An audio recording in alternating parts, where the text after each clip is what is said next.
buenos días, familia. Aquí seguimos un día más, ya a miércoles, a mitad de la semana, y seguimos siendo fieles a nuestro estudio de la palabra del Señor, obligándonos, literalmente esa es la palabra, que sé que la palabra obligación parece como que no le gusta a muchos creyentes, obligándonos a que nuestros ojos estén pendientes siempre de la palabra del Señor. Dios le dijo a Josué: nunca se apartará de tu vida este libro de la ley, sino que de día y de noche meditarás en él. Tenemos que estar siempre pegados a la palabra del Señor, leyéndola, escudriñándola, meditándola, repitiéndola, le dijo también Dios a Josué. Así que hoy, hablando de repetir, voy a repetir los mismos versículos que ayer leíamos en el devocional del martes, en la primera carta de Juan, capítulo 3, versículos 5 y versículo 6. Dice así: y sabéis que Él apareció para quitar nuestros pecados, y no hay pecado en Él. Todo aquel que permanece en Él no peca. Todo aquel que peca no le ha visto ni le ha conocido. El devocional de ayer es uno de los devocionales más importantes que hasta ahora hemos compartido, porque aprendíamos el valor que tuvo el sacrificio de Jesús. Jesús no murió en vano, sino que su muerte y sobre todo su resurrección nos da vida eterna para cuando nos toque partir de esta tierra a la eternidad, pero que también mientras vivamos aquí, también su muerte y su resurrección nos quita todo pecado.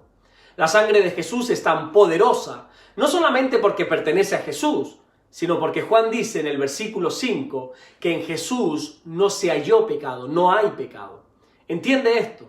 La sangre de Jesús salva nuestra vida y quita nuestros pecados, porque es una sangre pura, porque es una sangre de alguien que no conoció pecado, es una sangre totalmente inocente. Si Jesús, aún siendo Dios, hubiese cometido el más mínimo pecado aquí en la tierra, su sangre no tuviera poder. Claro, yo sé que ahora tú estás diciendo y tú estás pensando, ¿verdad?, que es lógico que Jesús no pecase porque Él era Dios. Y es cierto, Jesús es 100% Dios. Pero tenemos que entender que cuando estuvo aquí en la tierra encarnado, también fue 100% hombre.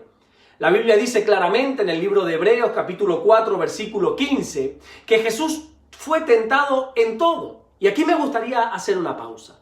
Y que por unos segundos tú pudieras pensar en todas las tentaciones que tú has tenido a lo largo de tu vida. Y cuando digo en todas, es en todas. Tentaciones de cualquier aspecto, de cualquier índole. Pues déjame decirte que la Biblia enseña que Jesús fue tentado también en esas áreas. Pero lo más bonito del versículo de Hebreos no es que Jesús fuera tentado en todo, sino que acaba diciendo que no pecó. Y lo repito de nuevo para que no quede ningún tipo de duda. Jesús no pecó.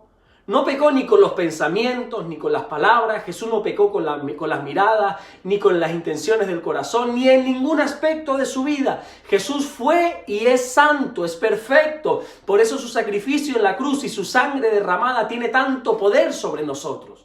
Juan sigue diciendo en el versículo 6 que toda persona que permanece en Jesús, que todo aquel creyente que permanece en los caminos del Señor, no peca. Y esto es algo tremendo lo que Juan está aquí enseñando, ¿verdad? Porque aquí está dando la clave para no pecar, la gran clave para no pecar. Porque todos, sin excepción, luchamos contra el pecado. Todos somos tentados al igual que Jesús lo fue. La diferencia que nosotros tenemos con Él es que nosotros sí pecamos y Él no conoció pecado. Es una lucha constante y permanente que nosotros tenemos contra el pecado. Una vez me dijo un joven, un adolescente, me preguntó que hasta cuándo iba a luchar con ese pecado que le atormentaba todos los días. Y yo le dije: mira, hasta el último día de tus días, hasta el último día de tu vida. Es una lucha que vamos a tener durante toda nuestra vida. Entonces, ¿cuál es la clave para no pecar? Hay quienes piensan que para no pecar hay que luchar contra el pecado. Y perdona que te diga, pero esto no es cierto. Me explico.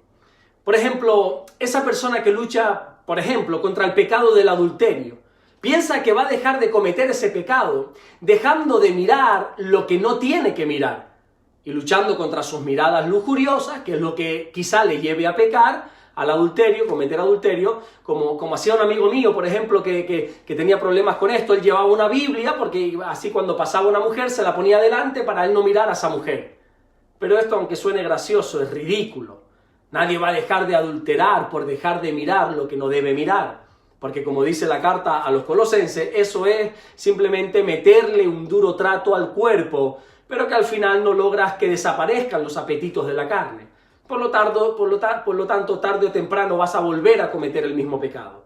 Juan nos está enseñando que el que permanece en Jesús, el que persiste en su relación con Él, el que se mantiene firme con Jesús, ese es el que logra no pecar. Es decir, que la clave para no pecar no es luchar solamente contra el pecado, sino permanecer en Jesús, poner nuestros ojos en Jesús. Aquel que mira permanentemente a Jesús no se detiene a mirar otras cosas.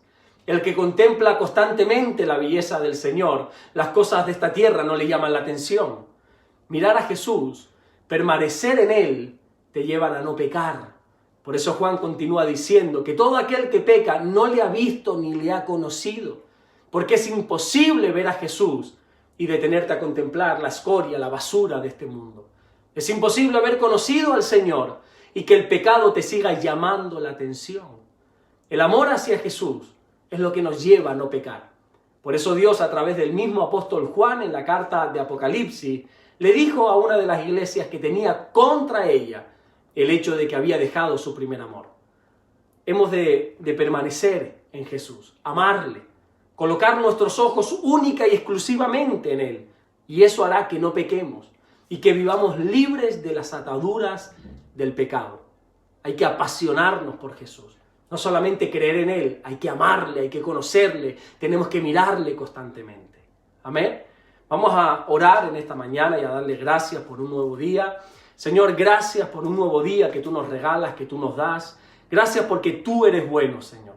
Gracias porque a pesar de que tú nos conoces la maldad que hay dentro de nosotros, aún así tú te apareciste en nuestra vida para que no pequemos. Ayúdanos, Señor, a que nuestros ojos siempre estén enfocados en ti.